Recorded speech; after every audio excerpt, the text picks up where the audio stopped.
halkan waa warbaahinta cusub qodobada aan idin haynana waxaa kamid ah labada aqal ee baarlamaanka Jamhuuriyadda Federaalka Soomaaliya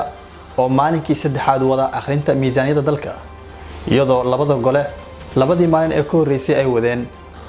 ka doodista iyo akhrinta miisaaniyadda dalka waxaana su'aalo dhowr ah lagu weydiinayay wasiirka maaliyadda ee xukuumadda Federaalka Soomaaliya Mudane Cabdiraxmaan Ducaale Beyle waxa xusid mudan in baarlamaanku akhrintan ay wadaan ay tahay tii ugu dambeysay ee miisaaniyadda dalka waxaa si habsami leh magaalada Paris ee xarunta dalka Faransiiska oo xarun u ah hay'adda UNESCO ugu socda shirka caalamiga ah ee horumarinta waxbarashada caalamka shirkan oo ay ku kulmayaan wasaaradaha waxbarashada ee dalalka caalamka ayaa waxaa sanadkan qayb ka ah wasaaradda waxbarashada ee dowladda Federaalka Soomaaliya wasaaradda oo ka qayb galaysa shirkan ayaa u gudbisay barnaamijka hortaminta u leh wasaaradda ee lagu horumarinayo waxbarashada dalka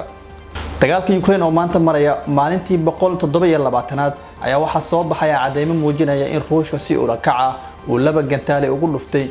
goob ay dadka rayidka ah gabaad ka dhigtaan oo ku taala magaalada Mariupol sida ay sheegtay hay'adda Amnesty International Ruushka ayaa kor u qaaday weerarada uu ka geysanayo guud ahaan dalka Ukraine iyadoo gobollo badan oo ka baxsan Donbas la beegsaday Arbacadii 10 gantaal ayaa ku dhacday xaafad ku taala magaalada xeebta ku taala ee Mekov halkaas oo ay ku dhinteen ugu yaraan 5 qof iyadoo ay socoto gurmadka loo fidinayo dadka ay waxyeelada soo gaartay dagaalka Ukraine oo maraya maalintii 127aad ayaana wali lagu kala adkaanin ergeyga gaarka ah ee qaramada midoobay u qaabilsan Jamhuuriyadda Dimuqraadiga ee Congo ayaa ka digay dagaalada ka socda bariga dalkaasi in ay faraha ka baxaan iyagoo isku bedeli kara kuwa aan la xakameyn doonin